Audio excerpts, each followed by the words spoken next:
โอ้นึกโอ้ใหญ่อยู่ได้พี่น้องเอ้ย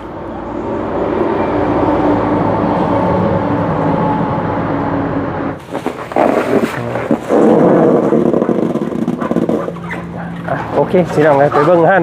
ข้างหน้าต่อเนาะ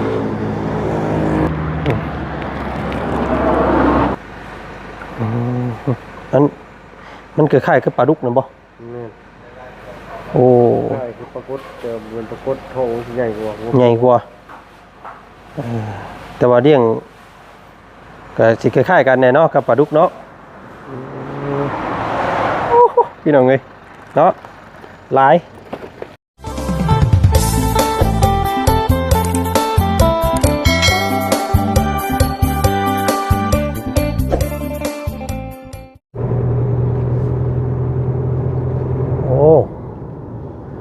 มื้อนี้คือสีเรื่องแดดเนี่ยพี่น้องเอ้ยมื้อนี้เนาะจ้ะมีแห้งยาวๆแล้วอันนี้พี่น้องเอ้ยสำหรับผู้คนเพิ่นที่บ่มีเสื้อในกางเกงในเนาะเสื้อผ้าหน้าแพรบ่ได้ซักหลายมื้อเติบพี่น้องเอ้ยมื้อนี้หาก็เห็นแสงแดดแสงในเนาะพี่น้องเนาะตอนนี้กำลังเดินทางเด้อพี่น้องขึ้นพุ่นแหละจุดหมายปลายทางอยู่เซโปนคือเก่าพี่น้องเอ้ยมื้อนี้เนาะกะก่อนสิขึ้นเซโปนมื้อนี้ทางบ่จันมีภารกิจอันยิ่งใหญ่อีกคือเก่ามื้อนี้พี่น้องเอ้ยเนาะถือว่าปล่อยสิ่งที่มีชีวิตได้มื้อนี้พี่น้องเอ้ยเนาะนับเกือบว่าเกือบเป็นหมื่นโตพุ่นได้นี่พี่น้องเอ้ยแม่นบ่แม่นแน่เนาะเพราะว่าแม่เพิ่นมอบหมายให้ซื้อปลามื้อนี้พี่น้องเอ้ยปลาดุกเนาะบ่อละ400ตัวพี่น้องเอ้ยหอยมันก็หมื่นกว่าเพิ่นมื้อพันกว่าเพิ่นได้เนาะ1,400ตัวจักบ่บัดหาบ่2,000เนาะยังบ่ฮอดหมื่น บอกไปเลยพี่น้องเอ้ยประมาณ 2,000 ชีวิตมื้อนี้เนาะสิรอดไปจากชีวิตนี่จักสิรอดหรือว่าสินั่นครับบ่เป็นหยังเด้ตะเก่าพี่น้องเอ้ยน้องสาวบ่จันซื้อไปให้น้องงามนี่ต้องได้แวะสาวน้ำเพชรนี่คือเก่ามื้อนี้ก็ได้เนาะลูกตุ๊กตากได้พี่น้องถนนหนทางนี่เนาะยากคือเก่ายากคือเก่าพี่น้องเอ้ยแต่ว่ารอดอยู่มื้อก่อนน่ะบ่มีตัวตายจักตัวเนาะตายแต่ปลาผสมหั่นปลาน้อยหั่นปลาดุกนี่เพิ่นทนอยู่พี่น้องเอ้ยปลาดุกเนาะแล้วก็ชาวบ้านเพิ่นมักปลาดุกเนาะรอบนี้สิมีแต่ปลาดุกอย่างเดียวเด้อพี่น้องเด้อเนาะบ่อละ400ตัวพี่น้องเอ้ยเอาไปเบิ่งไปชมกันพี่น้องเอ้ยห้านขายบ่อป่าเนาะขายปลาดิบ่อขายปลาเนาะห้านขายบ่อปลาว่ะปลากิ๊บบ่ปลากิ๊บตะกี้บ่ลงไปเบิ่งก่อนเนาะโธ่พี่น้องเอ้ยเอาก่อนอื่นเด้อพี่น้องเอ้ยกับทักทายสบายดีเด้อเนาะพ่อแม่พี่น้องหมู่เพื่อนกันมัดสู่คนเจอกันกับบ่าวจันคือเก่าพี่น้องเอ้ยมื้อนี้เนาะก็พ่อกันมื้อนี้พี่น้องเอ้ยนี่แหละอันนี้เป็นอาหารปลาดุกเนาะเป็นไส้น้อยไส้แรกเกิดเป็นสันซาพี่น้องเอ้ย6ถุงเนาะถุงละ500,000พี่น้องเอ้ยซื้อไปขายซื้อไปให้คนละครอบครัวละถุงเนาะน้องงามน้องลังน้องปากแวงไอ้หัวงอกน้องน้ำผึ้งหรือว่าน้องสาวพอน้ำผึ้งพี่น้องเอ้ยเนาะถือว่าครบเลย6ครอบครัวพี่น้องเอ้ยเนาะไปคือสิบ่เป็นอย่างเนาะถ้าผลถือกันเนาะเพราะว่ามันเป็นถุงที่เคลือบอยู่แล้วเนาะพวกแล้วบานนี้ก็โอ้มีแสงแดดแท้มื้อนี้พี่น้องบัดมือปลาไปบัดคือว่าแสงแดดเนาะสิได้เอาใส่ทั้งนี้ได้ทั้งในมันเต็มได้พี่น้องเอ้ยเนาะบ่เป็นหยังที่เนาะนุ่มเบ้อขังไปเอาใบไม้เฮ็ดเอาเนาะพี่น้องเนาะไปเบิ่งกันพี่น้องเอ้ยเนาะถุงละ400อันน่ะเฮาสิเฮ็ดเป็น2ถุงแล้วกันเนาะอย่ามันอัดโพดพี่น้องเอ้ยเดี๋ยวติดตามเบิ่งก่อนเนาะ พี่แหละพี่น้องไงเนาะมันอาจจะบ่ฮอดเดี๋ยว10ถุงท่านบอกตอนเที่ยงสิได้อยู่ประมาณ4-5ถุงนี่แหละโอ้เพราะว่าป้าเขายังมาบ่ฮอดเขากำลังมาแล้วกันสันเอาซ้ำที่ได้ก็ได้แล้วเดี๋ยวเขาสิไปซื้อห่านใหม่เบิ่งห่านอยู่แถบใกล้นี่ก็มีอยู่บ่สาวนี่ใกล้ใกล้คงไปนี่ก็ได้โอเคเพราะว่ามันถ่าบ่ได้พี่น้องเอ้ยเนาะสั่งน้ำเพิ่น10ถุงเอาเป็นถุงละ200,000พี่น้องเอ้ยเนาะอันเป็นว่ามันบ่ฮอดว่าซั่นพี่น้องเอ้ยเนาะอันนี้ปลายังซั่นอันนี้จุ่มไปน้ำได้บ่ห่วยโอ้ปลาอันนี้ได้นี่ปลาขาวมันนี่ปลาตัวใหญ่ๆนี่พี่น้องเนาะปลาบ่ค่อยหลายเนาะมื้อนี้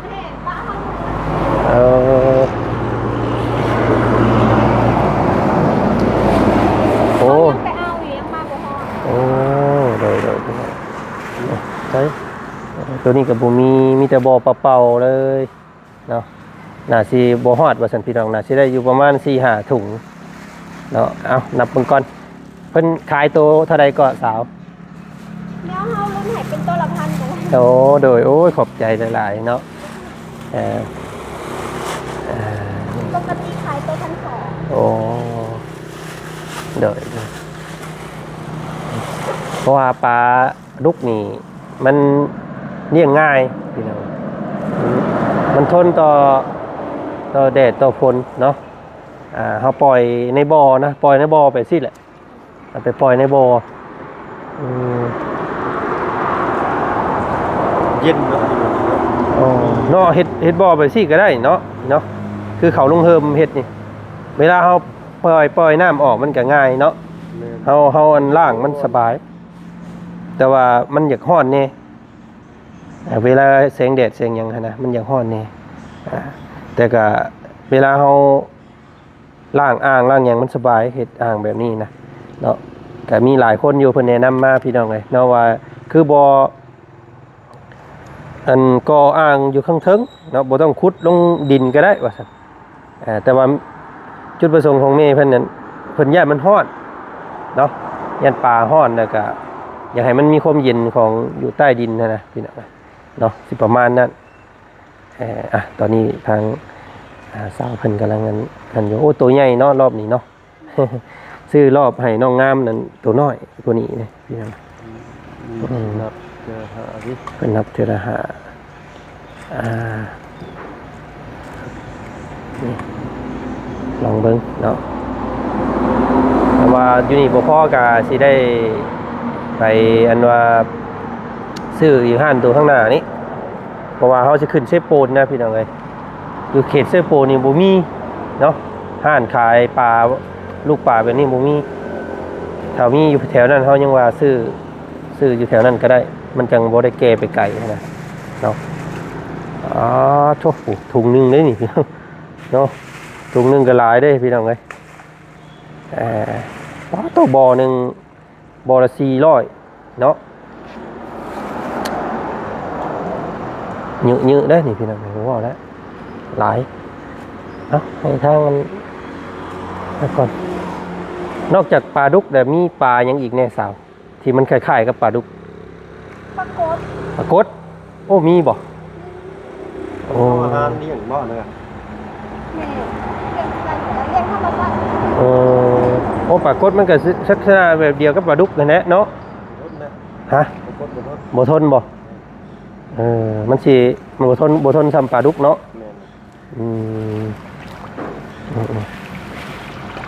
ลองเบิ่งพออยู่บ่เนาะช่วงเพิ่นป่ายังบ่มาพี่น้องเอ้ยประมาณเที่ยงเพิ่นว่าเนาะป่ามาจักหน่อยแล้วมันเที่ยงได้เด้นี่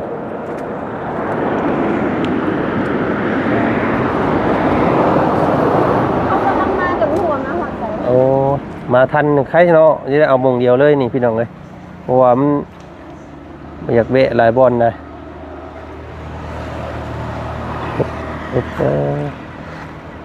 อันนี้ปลานี่เอามาแต่ใส่ก่อนโอ้มาแต่ไทยเพื่อเลยพี่น้องเนาะ โอ้บ่ได้มาแต่ใกล้เด้ซั่นเจริญพันธุ์ปลาบ่ก็คือได้เห็นน้ำอันวิทยุแต่ก่อนพี่น้องเนาะเจริญพันธุ์ปลา แต่ก่อนข่าวออกนี่ทีนี้ โอ้นึกโอ้ใหญ่อยู่ได้พี่น้องเอ้ย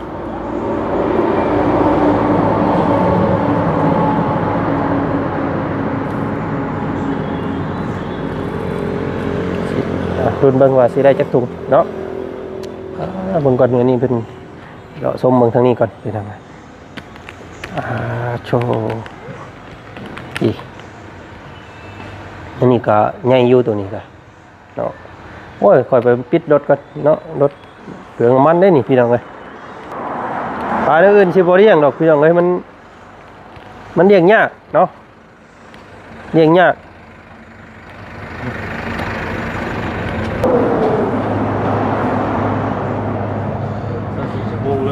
4 ชั่วโมงนอนเผาเลยนะบอกง่ายๆพี่น้องเลยเนาะกลางค่ำกลางคืนเนาะใครอยากซื้อปูซื้อปลาปล่อยได้เด้อพี่น้องเด้อเนาะซื้ออยู่นี่ตลอดทางบ่อจันกันต่ออันนี้ถังออกซิเจนโอ้ยมื้อนี้ปลาบ่หลายพี่น้องแต่เก่ามาเต็มกูบ่อเลยอันนี้ปลาเพิ่นยังบ่ทันมาบ่ฮอดเดี๋ยวให้ทางห้านเพิ่นแพ็คยังขึ้นรถก่อนจังว่ากันอีกพี่น้องเลยเนาะเดี๋ยวสิไปซื้ออยู่ห้านข้างหน้านี่ตื้มเนาะ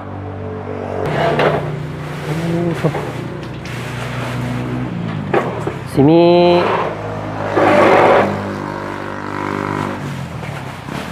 หาครอบครัวเนาะครอบครัวละ2 ถุงนี่เนาะถุงหนึ่งกับพ่อแห้งได้พี่น้องเลยลายเนาะยัดถุงหัว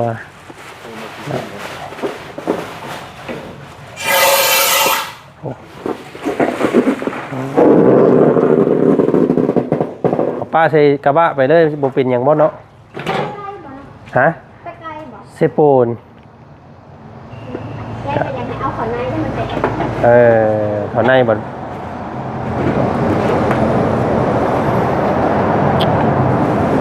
หาซื้อแนวควบเอาบ่เนาะควบไว้ข้างๆแล้วปุ๊บไปพอยันบ่เบิดได้เข้าไว้ในกันว่าเข้าคลองไปว่าได้มุกไปยัก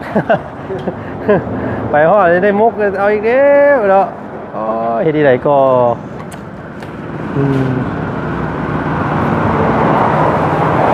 นี่อันนี้ครอบครัวหนึ่งฮะนี่ครอบครัวหนึ่งอ๋อทุก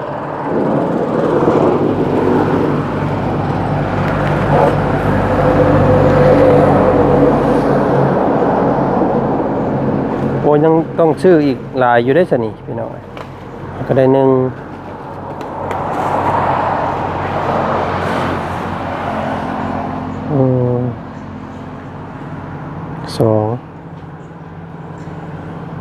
ก็ได้2 ครอบครัวหนึ่งเนาะได้2 ครอบครัว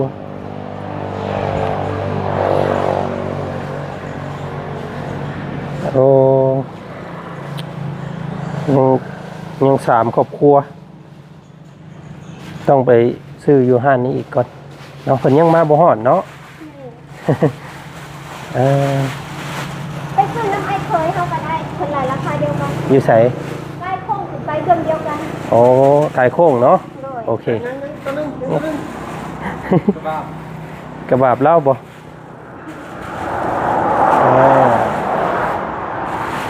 อะไรราคาเดียวกันเนาะตัวละ1,000คือกันเนาะโอเครอบนี้อยากใหญ่อยู่พี่น้องเลย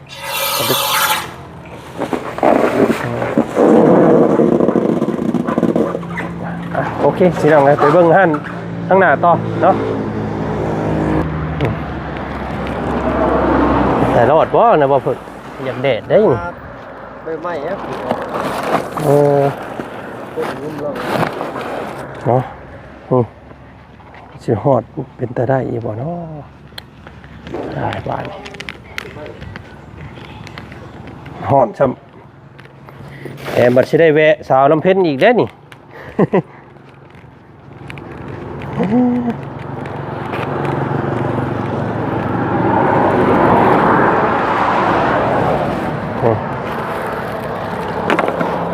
เล่นไปเลยใครอยู่พี่น้องเลยเนาะอันนี้แวะอันนั้นอีกก่อนหาก็ได้2ครอบครัวยังอีก3ครอบครัวยังอีก6ถุงเนาะเอาภาวนาให้ฟ้าฝนตกกันเลยกันมันยังเย็นเนาะพี่น้องเนาะอ่ะไปเบิ่งห้านนากันตื่มไปพี่น้องเลยดึ๊ดปลายังเสิร์ฟนี่โอ้ปลาสวายอันนี้พี่น้องเลยปลาสวาย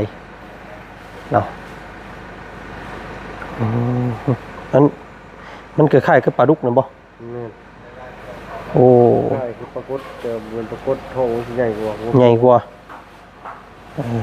แต่ว่าเลี้ยงก็สิคล้ายๆกันแน่เนาะกับปลาดุกเนาะ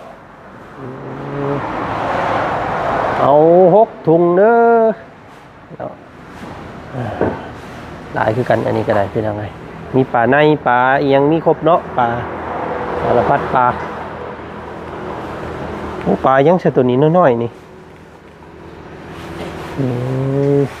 ปลาขาวมันอันนี้ก็ปุ๊บอันนี้ปลากินหญ้าอันนี้เนาะ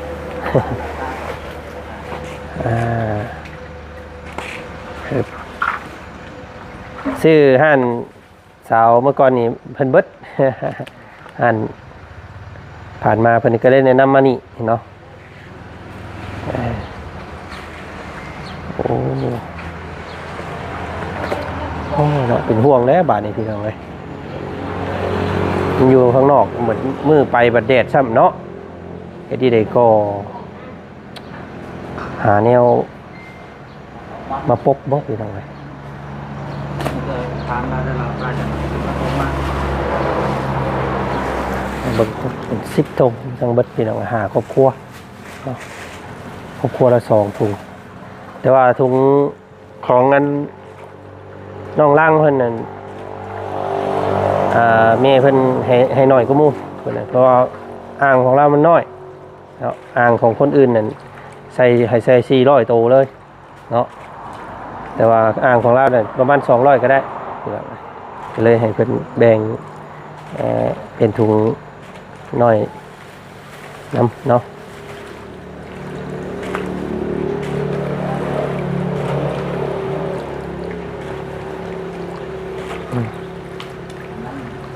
ก็ทุกบ่อละ200บ่อละ400คือว่าหลายแล้วพี่น้องเอ้ยเนาะดุนแบบว่าเยอะนี่ปลาดุกอันนี้ก็ปลาดุกคือกันแต่ว่าโมเมนต์ปลาดุกสีขาวใช่ตัวโอ้ปลาครับเนาะป้ายมันชื่อเนาะป้ายมันชื่อแต่ว่าโมเมนต์ปลาดุกเอาให้อ้ายเพิ่นนับให้ก่อนพี่น้อง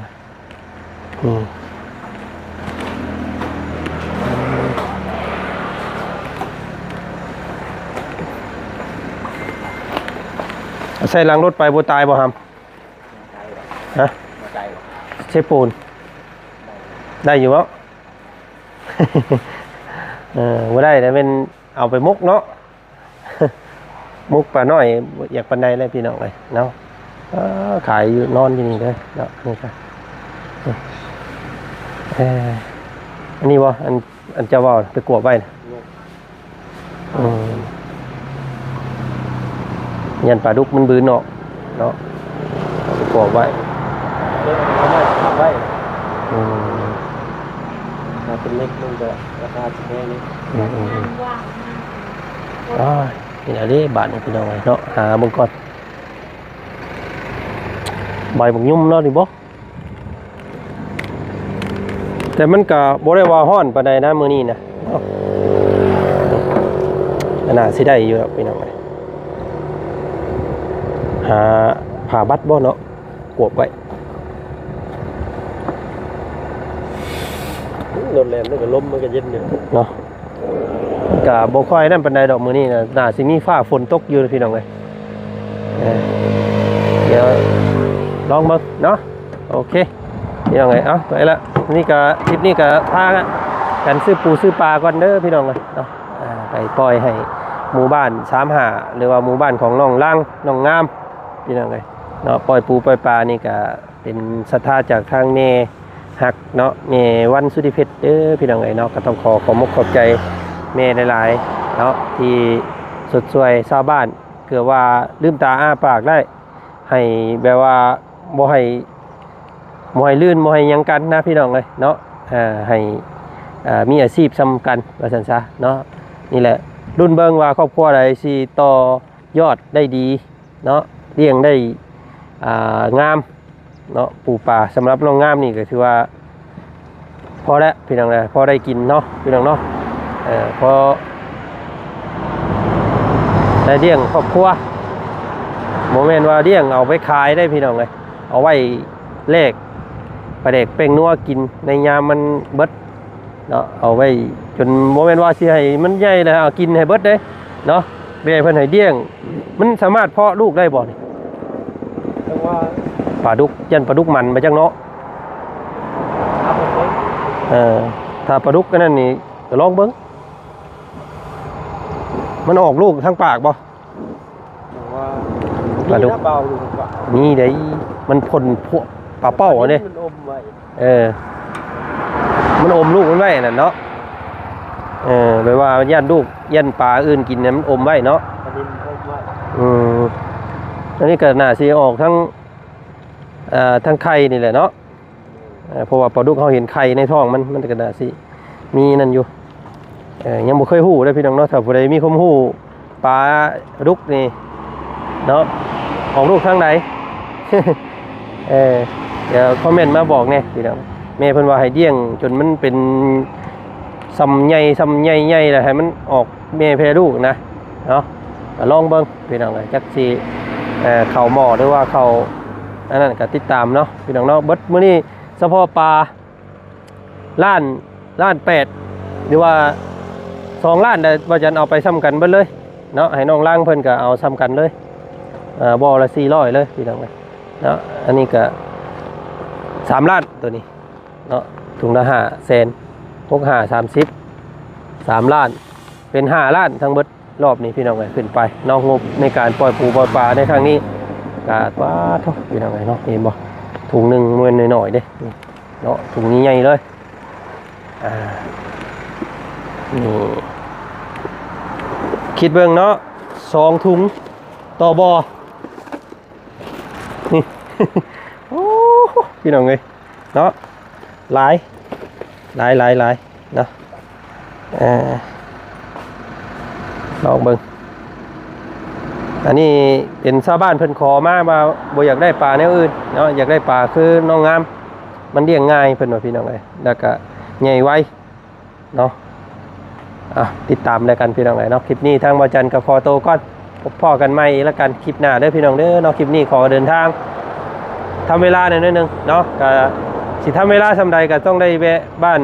นาทมหรือว่าบ้านนาโพคำก่อนบ้านของสาวลำเพ็ญ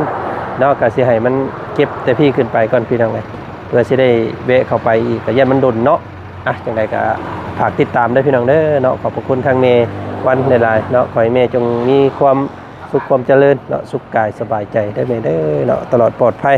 เนาะปล่อยสิ่งที่มีชีวิตให้ได้เลี้ยงชีพชาวบ้านเนาะขอให้แม่จงมีความสุขความเจริญแล้วกันพี่น้องเนาะสบายดีมื้อนี้บัดสุขุสุคนนำเด้อพี่น้องเนาะไปขอตัวก่อนเนาะ